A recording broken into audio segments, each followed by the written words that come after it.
Hi, everybody. I'm Pete Christensen, I'm Coffee Brown. and welcome to episode 26 of Don't Die Dumb. Today's topic is brought on by a listener comment. In fact, last week was as well. We'll have more. In which they asked, is there any way to actually stave off old age? Of course, the quick answer would be diet and exercise. That's all you can do. But there's got to be more to it than that, especially with the breakthroughs in medicine and technocracy these days. So, multiple levels on that one. Of Yes. course, yeah. The short answer is yes, it is diet and exercise. And knowing how to use diet and exercise are good. So we're going to talk about the other stuff too. But that's the place to start, and it's also the place to finish. Everything else is just ancillary to that. It's all about diet and exercise. We'll start with exercise because we finished our last exciting episode with, does resistance training matter? Yeah. So people often will ask, well, which is more important, diet or exercise? And the answer is yes. And it's the same with resistance training and cardio. Which is more important? Yes. Well, it turns out they both... Let me Okay. address this. Exercise should be more important than diet because you can burn off anything. Nope. Is that correct? Nope. Okay, you go ahead. The calories you burn in exercise are relatively minor. Yeah. If I row for an hour, I've pretty much bought myself a candy bar. All right? Really? Yeah. However, that's not to say exercise doesn't burn calories. It just doesn't burn it in the way that people think that it does. It's not the extra energy you use while you're running, unless you're a marathoner or something. They do burn a lot of calories. Bodybuilders burn a lot of calories too, but they're using anabolic steroids, which really ramp up their metabolism. So they're up in enormous calorie ranges. And that gives you the impression that if you exercise, you can eat badly. But that's not true for two reasons. One, for almost all of us, exercise just doesn't burn enough calories to really matter. A pound is about 3,500 calories, and running for an hour is about 500 calories. Yeah. So you would have to run for 7 hours to burn 1 pound of fat. Mm-hmm. And exercise tends to increase our appetite, which makes sense. So why am I saying it burns calories? Because it changes our metabolism, okay? And cardiovascular exercise raises our metabolism, but also resistance exercise by changing some of our body mass. This is called body composition. So we have a higher percentage of muscle and a lower percentage of fat. And fat stores calories, muscle burns calories. And so it's your resting metabolic rate for everybody, even athletes. Our resting metabolic rate burns the bulk of our calories every day. And that is increased if you keep your body in an exercise state of fitness. So now cardiovascular exercise protects your heart and helps to protect the pipes. And resistance training has hormonal effects that also help protect your heart and your cognition. And resistance training also changes your body composition in a favorable way. So we're going to talk about what is the best exercise. And guess what? It's not karate or boxing. Incidentally, in one study I read in the 80s, of all the athletes tested, boxers were the fittest across the board. Not decathletes, not long-distance runners. I would think it'd be soccer players. I would too, and it might be. I'm not sure they were factored in then. This was back in the 80s Okay. that I was reading this study.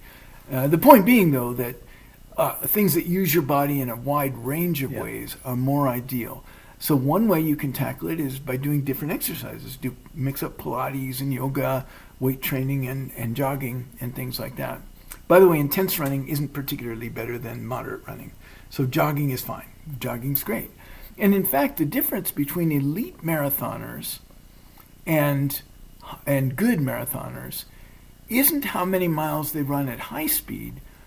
The elite marathoners run more miles, but they run about the same number of miles at top speed. They run more moderate intensity miles than the non-elite marathoners do. So exercise does not have to be grueling to benefit you. As little as a couple hours a week will make a significant difference.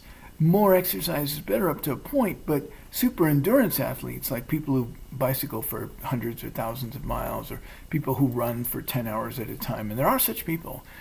Those are amazing feats, and I admire them, people who climb Mount Everest. But they don't actually make you fitter. There is a sweet spot for fitness, and that's within reach of most of us. But, and let me point this out, you have to find an exercise program that works for you. I don't mean one where you automatically lose weight. One that you can ease into and one you're comfortable with. Because if you hate doing it, you're not going to do it consistently. The very next thing I was going to say, thank you. Leave me hanging, sure. So the best exercise is the one you will stick with. For some people, group exercise is better. For example, I used to be on the very most bottom level of City League volleyball team. And, we were accountable. We all had to be there. The team had to be there at a certain time, and we had to play for a certain amount of time. We had to play against people that were trying to beat us. All those things pushed us to not give ourselves any slack, to not take time off. I don't feel like it today. Well, if you don't feel like it today, the whole team will notice. Yeah. So for some people, team things like that can be really good. I always preferred individual training because I work out at odd hours and I do it whenever I get restless and things like that. So for me, solo training at home has always worked very well. I liked martial arts a lot, and that's kind of a combination of group and solo training. So different people enjoy different things. Right now, for a multitude of reasons, my favorite cardio is rowing, but it was bicycling for a long time. So it can change at different times as well.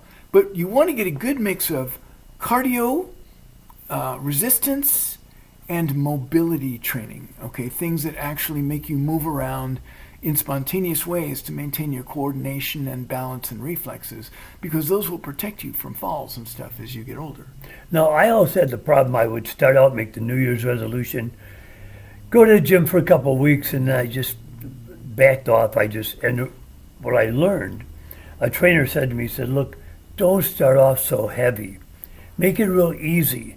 So tomorrow you want to come back? Well, I got to my routine. I'm going home.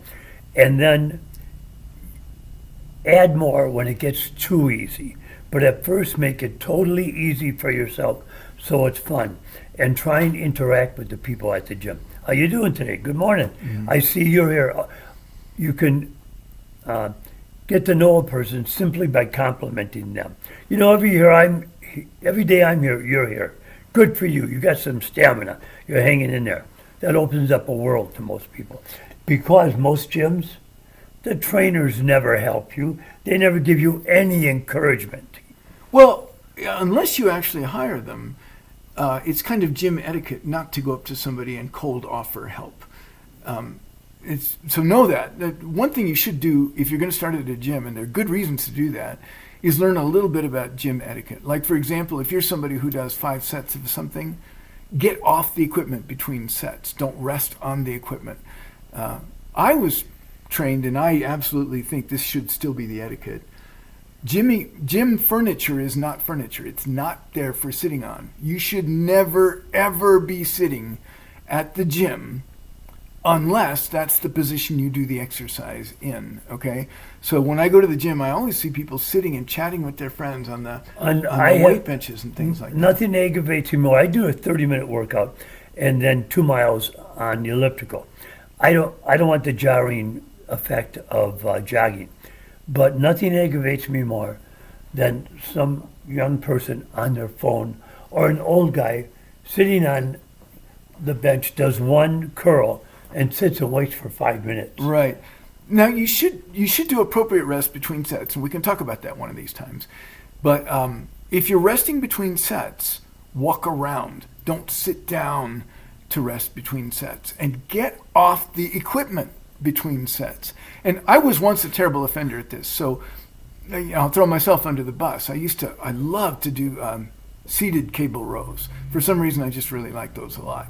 And I was doing high numbers of them, and I was doing 5 sets. And so I was rowing with a good heavy weight. I mean, it was a pretty good, robust rowing. And I'm resting for a couple of minutes between sets, and this big, brawny, like TV-looking bodybuilder guy was standing next to me for a little while, and I didn't realize he was waiting for the equipment. And this guy looked like the guy you would cast to play an evil villain biker gang leader. I mean, he was just as nasty looking as you could ever ask for. And he says, in the most polite possible way, really, it's more polite if you get off the equipment between sets. And I'm like, duh, how did I miss that? Yeah. How did I not, why did I have to be told that? But I did. And I'm really grateful to that guy, to this day, for teaching me that bit of gym etiquette and doing it in a respectful way that I didn't deserve. I really was being an equipment hog and just didn't realize that about myself because I was so into my own space. So a number of good things happen when you go to the gym. The energy lifts you up. If you go and you say hi to people and they say hi to you back, it becomes a place you want to go every day. And also you realize they'll see if you're not doing your sets.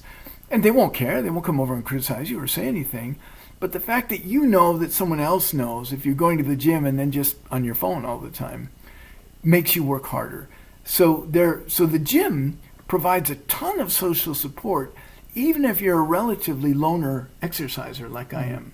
And for somebody more sociable, only more so. When is it more beneficial to eat? Before you go to your workout or afterward? Or should you wait a while after the workout?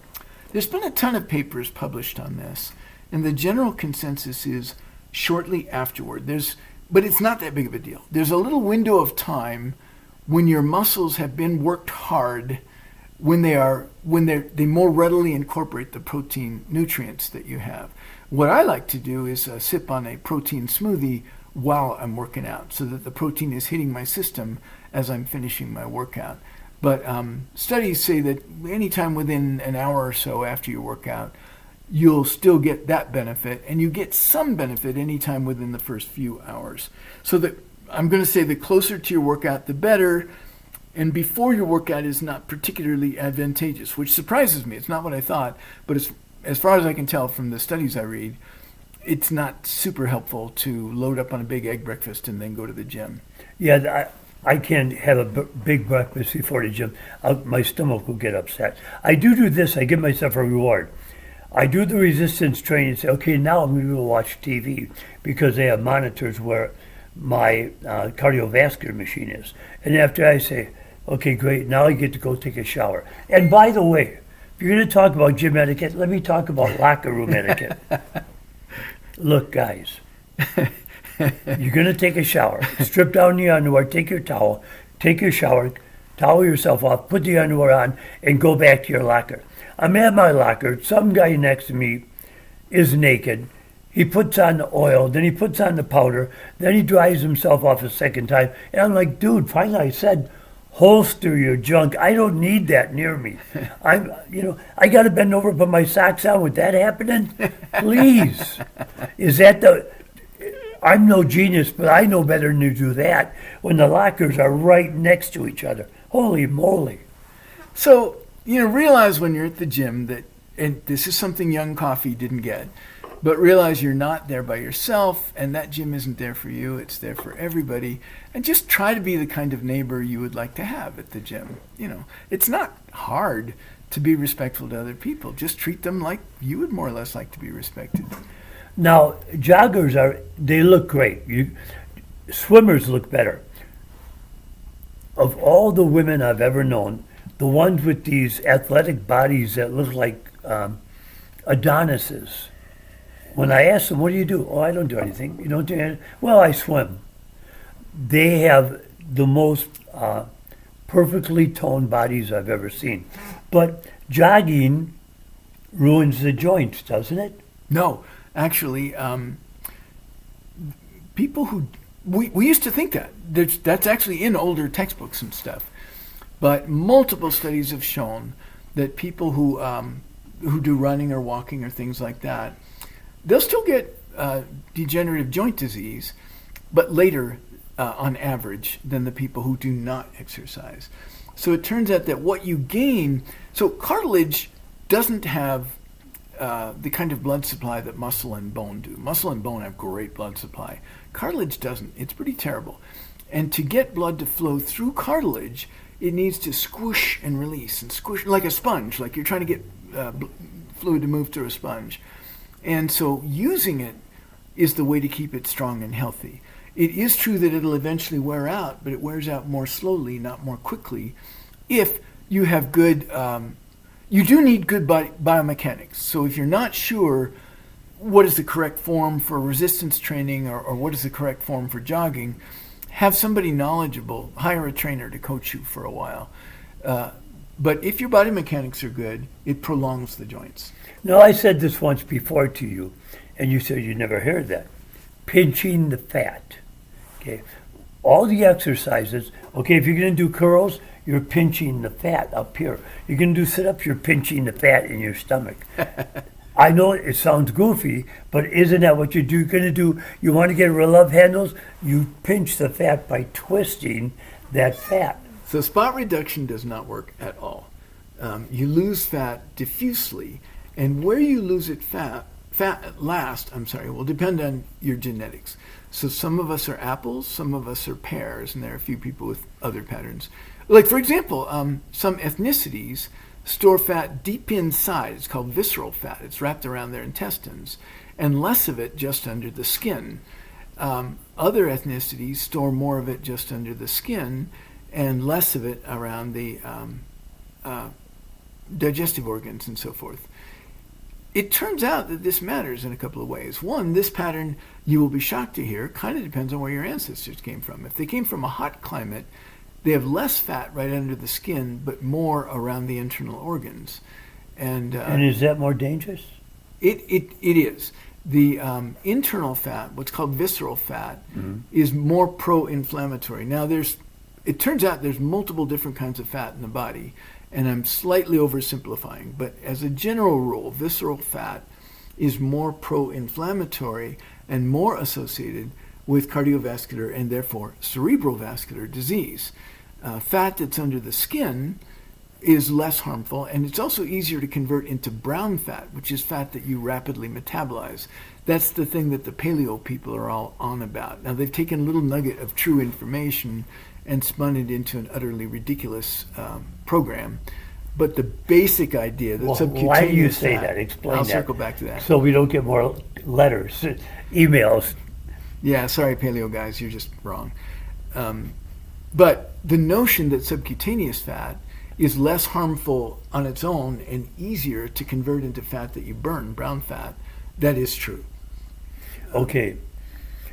When I was going to trade school before I went to college. One last thing about that. Oh, no, you're done. Okay. Go ahead. So the apples do more poorly than the pears. So people who store fat around their hips and thighs suffer less cardiovascular. Excess is still bad, but it's not as bad as if you store it around your middle. Okay, that's where I was going with this. Okay. When I went to trade school before I went to college, I worked at a factory, and one day I came to work and one of the guys said, "Look at him. He ain't even got a gut on him yet. Are you sure you're out of high school?" And that was a point of pride. And what I've seen, it's really, these poor guys that have these big beer guts, that's really hard to get rid of. I know a person that was on Ozempic, they lost a ton of weight, but the gut was still there. How do you get rid of that? You have to lose enough weight that you get around to that. So the point is that depending on our genetics, we have preferential places that are going to be the tricky places to lose fat. And it's just going to be different for different ones of us. People used to say, they jokingly would say, you know, the minute you get married, men gain it in the gut, women gain it in the butt. They're walking away from the altar, they both gain that weight. And I don't believe that's true, but I do see it. You rarely see a woman with a beer gut. This is a great example of people mistaking correlation for causation. Women do, in fact, tend to store, they're more likely to be pears and men are more likely to be apples, which is one of the reasons why men get their cardiovascular disease earlier. But we tend to get married somewhere in our early 20s, and we tend to start developing our dad bod or our mom bod by 30. And so the correlation between the age at which we get married and the age at which we develop a dad bod is there. But if you don't get married, but you still aren't conscientious about diet and exercise, you're going to get your dad bod at the same age as if you had gotten married. And one difference is that for a lot of traditional males, the woman will cook for them, and they won't cook for themselves. But that can break either way. Bachelors tend to eat a lot of junk food because it's easy and quick and so forth. On the other hand, a lot of women genuinely pride themselves on their cooking skills, Sure. and that can lead to us eating more extravagantly than our basic metabolic needs. You have to stay a little on the hungry side if you don't want to accumulate fat over time.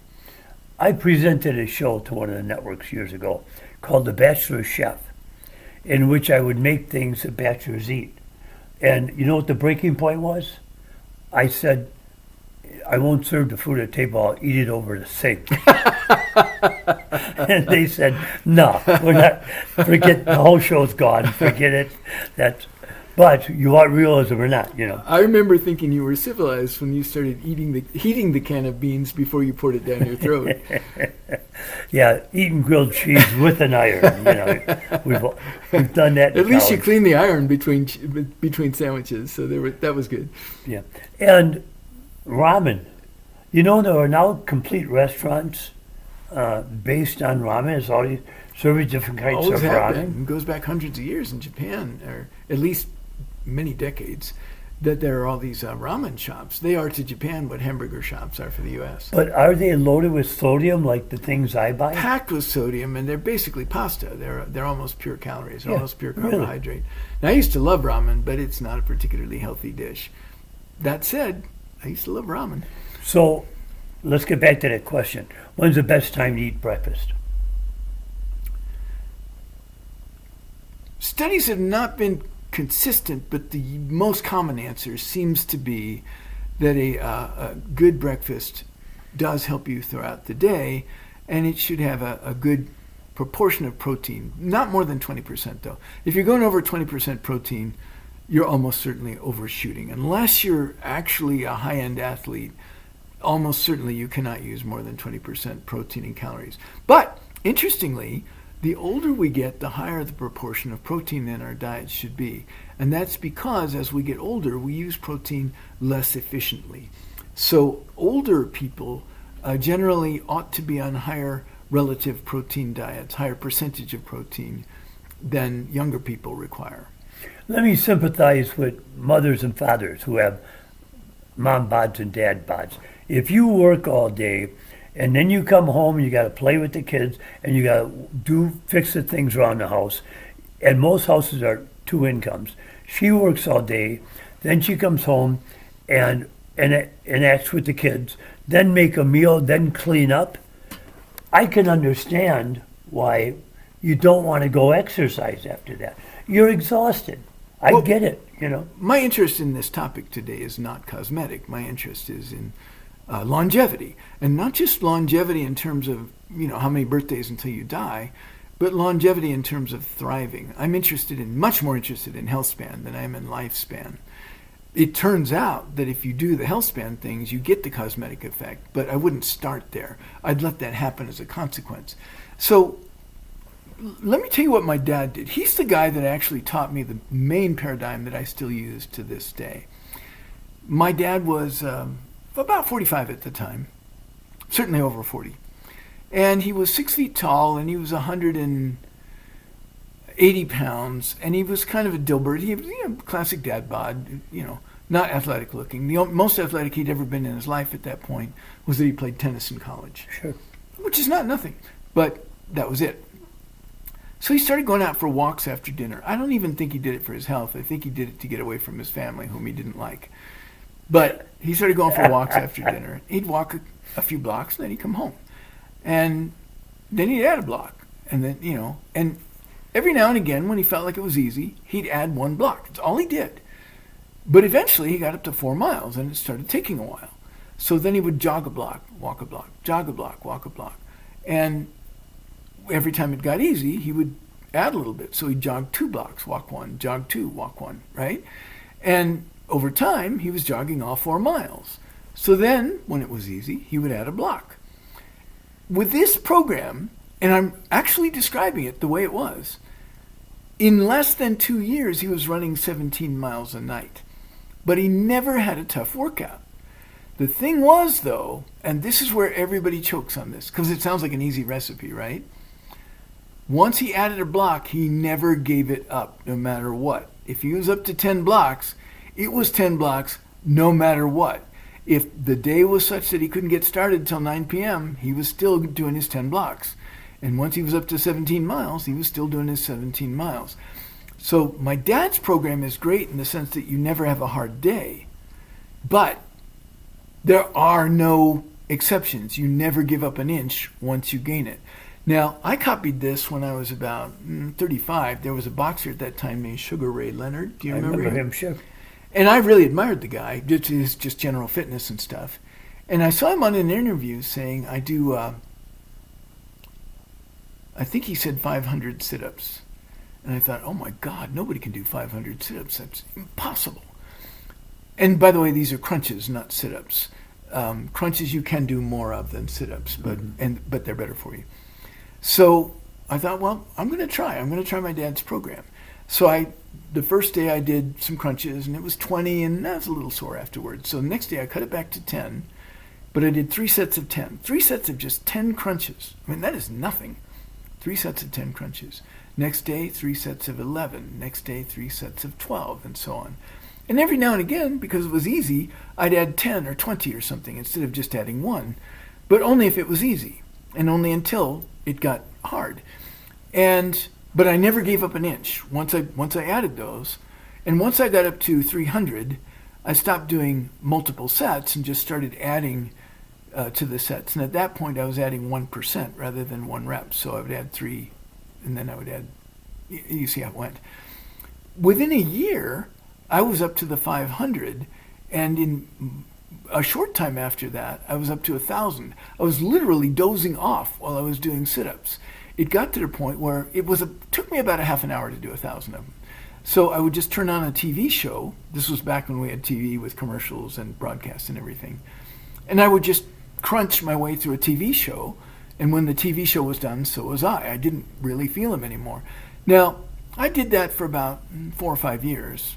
And then since then, I went on to do other kinds of things. But more recently, I was in the habit of doing squats, just body weight squats, but deep, while I was watching TV. And I used the same program. And I basically pretty quickly got to a point where I would just turn on a TV show and just do squats the entire time until the show was over. I didn't count them anymore. I just did 30 or 40 minutes of squats, depending on how long the show was. No, I want to hit one more subject before we're done, concerning longevity. I see these programs on television that are promoting body sculpture through a type of surgery, not like sonobello and things that freeze the fat and somehow get rid of the fat differently.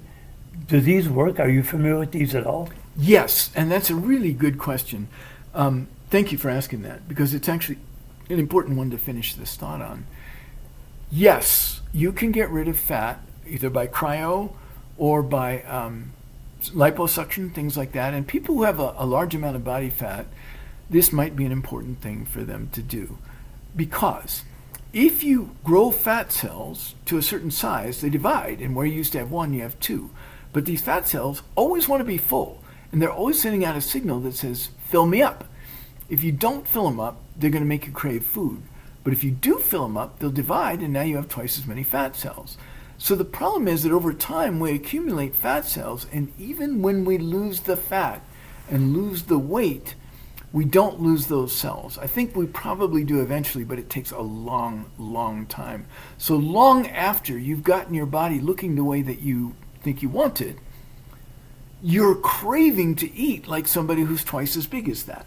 So actually physically removing the fat cells from your body could help people who lose weight to keep it off.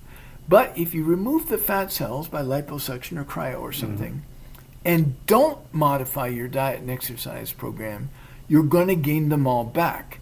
And this is a plastic surgery procedure. It comes with some risks. It comes with some pain. And it's expensive. And it leaves scars. So don't do this until you're ready to commit to lifestyle changes. Use this to augment, to support permanently changing your lifestyle. But if you use it in place of changing your lifestyle, You'll have to do it repetitively, and that will become consequential. That's our time for today. I hope you enjoyed it. We couldn't hit everything on this subject. It's far too complicated. If you have more questions on it, please let us know. Until that time, I'm Pete Christensen. I'm Coffee Brown. Don't forget, Don't die dumb.